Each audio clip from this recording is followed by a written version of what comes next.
اعوذ باللہ من الشیطان الرجیم بسم اللہ الرحمن الرحیم الذین استجابوا للہ والرسول من بعد ما اصابهم القرح للذین احسنوا منہم واتقوا اجر عظیم۔ احد کے موقع پر جب نبی علیہ الصلوۃ والسلام اور صحابہ مدینہ منورہ کی طرف واپس گئے تو جب کفار مکہ یہ واپس جا رہے تھے مکہ مکرمہ کی طرف تو انہوں نے دل کے اندر سوچا کہ یار مسلمان تو ویسے بھی تھوڑے سے کمزور ہو گئے تھے، ہم نے غلطی کی کہ واپس ہو گئے، ہم تھوڑا سا ایک جھٹکا اور بھی دیتے بس تو مسلمان ختم ہی ہو جاتے۔ تو یہ حضرت ابو سفیان رضی اللہ تعالیٰ اس وقت مسلمان نہیں تھے، تو انہوں نے مشورہ کیا کہ ایسا کرتے کہ دوبارہ حملہ کرتے مسلمانوں پر، اب ویسے بھی کمزور ہے اور اس میں زخمی بھی ہے، تو آیا اب ہم حملہ کریں گے تو ہمارے قابو میں آ جائیں گے۔ وہاں پر ایک قبیلہ عبد قیس یہ جا رہا تھا، ان میں سے ایک بندے کو پیسے دے دیے اور کہا کہ آپ ایسے کرو کہ وہاں پر لوگ کو پھیلا دو یہ بات کہ مکہ مکرمہ کے جو لوگ ہیں وہ اب دوبارہ آپ لوگوں پر حملہ کریں تاکہ ہمارے جانے سے پہلے وہ لوگ خوف کے اندر آ جائیں۔ نبی علیہ الصلوۃ والسلام کو بھی اللہ تعالیٰ نے بتایا وحی کے ذریعے، نبی علیہ الصلوۃ والسلام نے صحابہ کو پیغام دیا کہ کفار دوبارہ حملہ کرنے کے لیے تیار ہیں، تو صحابہ باوجود اس کے کہ وہ تکلیف کی حالت میں تھے اور زخموں سے چور چور تھے، لیکن اس کے باوجود بھی انہوں نے کہا تلواریں نکالی او وقالوا حسبنا اللہ ونعم الوکیل، اللہ نے فرمایا کہ ہمارے لیے اللہ تعالیٰ کافی اور وہ اللہ تعالیٰ بڑا اچھا کارساز ہے، بہترین، اس لیے ہم اس بات کے لیے تیار ہیں۔ تو معبد خزاعی یہ ایک بندہ تھا، یہ ویسے نبی علیہ الصلوۃ والسلام اور صحابہ کے پاس، کیونکہ نبی علیہ الصلوۃ والسلام حمراء الاسد ایک جگہ ہے مدینہ منورہ میں، اس مقام پہ جمع ہو گئے تھے، تو یہ معبد خزاعی یہ نبی علیہ الصلوۃ والسلام کے قریب سے گزرا صحابہ سے، یہ جاتے جاتے ابو سفیان کے قریب پہنچا اور اس قافلے کے، اور ان کو بتا دیا کہ آپ لوگ ارادہ تو کر رہے ہو لیکن یاد رکھو کہ وہ اتنے غصے میں کہ آپ لوگوں کو کہا جائیں گے اور وہ بالکل تیار ہے جنگ کے لیے۔ یہ کفار تو اس سوچ پہ جا رہے تھے کہ یہ کمزور ہے تو چلے روب میں آ جائیں گے، اور معبد خزاعی نے اب حضرت ابو سفیان نے ایک بندے کو پیسے دیے تھے کہ اس بات کو پھیلا دیں، اور اللہ کی طرف سے جو بات آ گئی تو بغیر پیسوں کی آ گئی۔ ویسے ایک بندہ گزر رہا تھا، اس نے صحابہ کو کے جذبے کو دیکھا اور کفار کے پاس آ کر کہ آپ لوگ اگر حملہ کریں گے تو یہ یاد رکھو وہ لوگ بڑے غصے میں آپ کا وہ حال کریں گے کہ یاد رکھیں گے۔ تو باوجود اس کے کہ یہ مسلمانوں کو رعب میں لانا چاہتے تھے، اللہ تعالیٰ نے مسلمانوں کا رعب کافروں پہ ڈال کر وہ جہاں سے ارادہ کیا تھا کہ ہم مسلمانوں پر حملہ کریں گے وہی سے دوبارہ یہ کیا ہو گئے، واپس چلے گئے۔ تو اللہ نے اس چیز کو یہاں پر ذکر کیا ہے۔ الذین استجابوا، یہاں پر پہلے کہا لا یضیع اجر المؤمنین کہ اللہ تعالیٰ مومنین کے اجر کو ضائع نہیں کر۔ اب مومن کیا ہے؟ مومن وہ لوگ ہیں، اب جو لوگ صحابہ کی ایمان کے منکر ہیں تو یہاں پر وہ خود دیکھ لے کہ یہاں پر قرآن ان کی ایمان ہونے کی گواہی دے رہے ہیں، کیونکہ صحابہ کی بات ہے،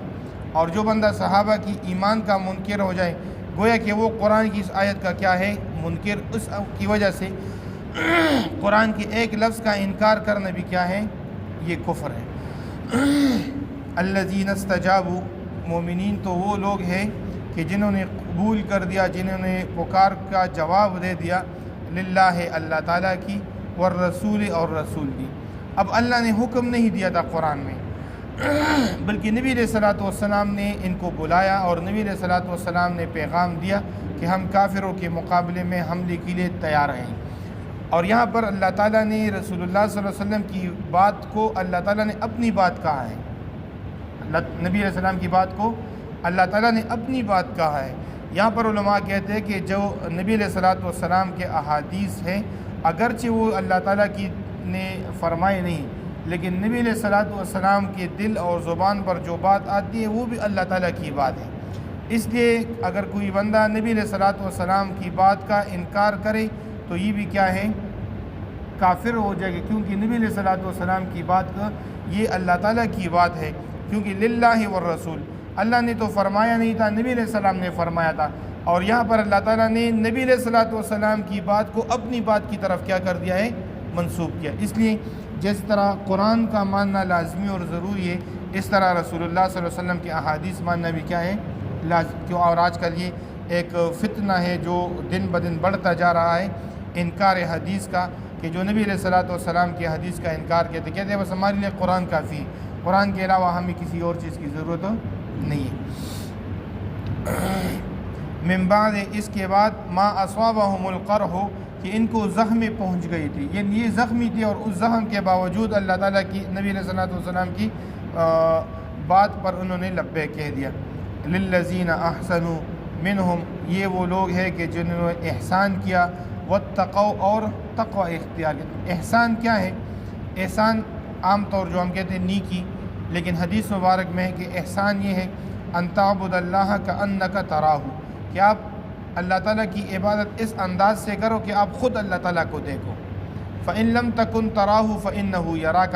اب اگر کسی کی یہ کیفیت نہ بنے کہ میں اللہ کو دیکھ رہا ہوں، تو پھر کم سے کم یہ کیفیت تو ہر مسلمان کی بنے کہ بھئی اللہ مجھے دیکھ رہا ہے۔ اب یہ مجھے اور آپ کو سوچنے کی بات ہے کہ نماز کے اندر کبھی ایک مرتبہ بھی میرا اور آپ کا یہ ذہن بن گیا کہ نہیں اللہ مجھے دیکھ رہا ہے۔ تو احسان یہ ہے کہ بندہ خود اس درجے تک اپنے آپ کو پہنچائے کہ بھائی میں اللہ کو دیکھ رہا ہوں۔ اگر اللہ کو نہیں دیکھ سکتا تو پھر کم سے کم یہ تو بنے ذہن کہ بھائی اللہ مجھے دیکھ رہا ہے۔ اجر عظیم، ایسے لوگوں کے لیے بہت بڑا اجر ہے۔ الذین، یہ وہ لوگ ہیں، قال لهم الناس، کہ لوگوں نے ان کو کہا، یعنی صحابہ کو لوگوں نے کہا، ان الناس قد جمعوا لکم، کہ آپ کے خلاف تو لوگ جمع ہو گئے، یعنی کفار ابھی آپ پر حملہ کرنے والے ہیں۔ فخشوہم، تاکہ یہ لوگ کیا ہو، ڈر جائیں۔ فزادہم ایمانا، اس بات نے ان کی ایمان کو اور بھی کیا کر دیا، بڑھا دیا۔ وقالوا، اور کہنے لگے، حسبنا اللہ، اللہ ہمارے لیے کافی ہے، ونعم الوکیل، اور وہ رب بہترین کارساز ہے۔ اس لیے تمام علماء سے اور بزرگوں سے یہ بات ثابت ہے کہ جس طرح کا بھی مشکل ہو اور بندہ اس کلمے کا ورد کرے، حسبنا اللہ ونعم الوکیل، تو اللہ تعالیٰ اس کی ہر مشکل کو آسان کر لیتا ہے۔ فانقلبوا، پس وہ لوٹے، بنعمت من اللہ، اللہ تعالیٰ کی نعمت کے ساتھ، وفضل، اور اللہ تعالیٰ کے فضل کے ساتھ، لم یمسسہم سوء، ان کو کسی قسم کی کوئی تکلیف اور برائی نہیں پہنچی، ان صحابہ بالکل اللہ تعالیٰ کی نعمت کے ساتھ لوٹے۔ واتبعوا رضوان اللہ، اور انہوں نے اللہ تعالیٰ کی رضا کا اتباع کر دیا۔ واللہ ذو فضل عظیم، اور اللہ تعالیٰ بہت بڑے فضل والا ہے۔ انما ذالکم الشیطان، یقیناً یہ شیطان ہے، یخوف اولیاءہ، جو اپنے دوستوں سے ڈراتا ہے، یعنی ان کفار کے اندر شیطان ہے کہ جو اپنے کفار سے یہ مسلمانوں کو ڈرانا چاہتا ہے۔ اب اللہ تعالیٰ فرماتے ہیں فلا تخافوہم، ان سے نہ ڈرو، نہ شیطان سے ڈرو، نہ شیطان کے پیروکاروں سے ڈرو۔ وخافونی، اور مجھ سے ڈرو، ان کنتم مؤمنین، اگر تم سچے مومن ہو۔ اور جو بندہ صرف اللہ سے ڈرتا ہے، کسی اور سے نہیں ڈرتا، تو پھر اللہ تعالیٰ اس کو اللہ کے علاوہ تمام چیزوں کے خوف سے کیا کرتا ہے، محفوظ رکھتا ہے۔ حضرت عبداللہ ابن مسعود رضی اللہ عنہ ایک مرتبہ راستے پر جا رہے تھے، تو ایک شیر راستے کے اندر کھڑا تھا، اور تمام لوگ جو ہے نا وہ کھڑے ہوئے تھے اور ڈر کی وجہ سے نہیں جا رہے تھے۔ حضرت عبداللہ ابن مسعود رضی اللہ تعالیٰ عنہ گئے، اس شیر کو کان سے پکڑا اور اس کو ایک تھپڑ لگایا، اور پھر کان کے اندر کہا کہ اگر اللہ نے کسی کے کانے کا کہا ہے تو کہا لو، اگر اللہ نے کسی کے کانے کا حکم نہیں دیا ہے تو پھر مسلمانوں کے راستے کو بند کرنے کا حق آپ کا نہیں بنتا۔ شیر نے دم نیچے کر دی اور چلا گیا، راستے کی چھوڑ دیا۔ حضرت عبداللہ ابن مسعود نے فرمایا کہ جو بندہ اللہ سے ڈرتا ہو پھر وہ اللہ کے علاوہ کسی اور چیز سے نہیں ڈر۔ اور ایسے بہت سارے واقعات ہیں۔ حضرت عمر رضی اللہ عنہ کے دور میں ایک پہاڑی سے آگ نکل آیا، لاوا نکلا، تو حضرت عمر رضی اللہ عنہ نے ایک صحابی کو اپنا چادر دیا، یقین تقریباً کوئی تمیم داری رضی اللہ عنہ ہوتے، اور فرمایا کہ جا کر ان کو چادر سے اس لاوے کو بگا لو۔ اب یہ آپ کی ذہن مانتے کہ چادر سے لاوا بھاگ جائے گا اور اپنا جگہ چھوڑ جائے گا، لیکن حضرت عمر رضی اللہ عنہ جو چادر دی تھی اس چادر کی وجہ سے وہ لاوا دوبارہ جہاں سے نکلا تھا جس پہاڑی سے اس پہاڑی کے اندر چلا گیا۔ یہ صرف اس وجہ سے کہ وہ اللہ کے علاوہ کسی اور چیز سے نہیں ڈر رہے تھے۔ اور ہمارا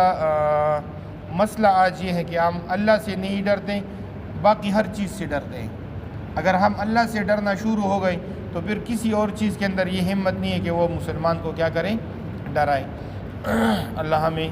اپنا خوف نصیب کرے، آمین۔ الحمدللہ رب العالمین والعاقبۃ للمتقین والصلاۃ والسلام علی اشرف الانبیاء والمرسلین ربنا آتنا فی الدنیا حسنہ وفی الآخرۃ حسنہ وقنا عذاب النار۔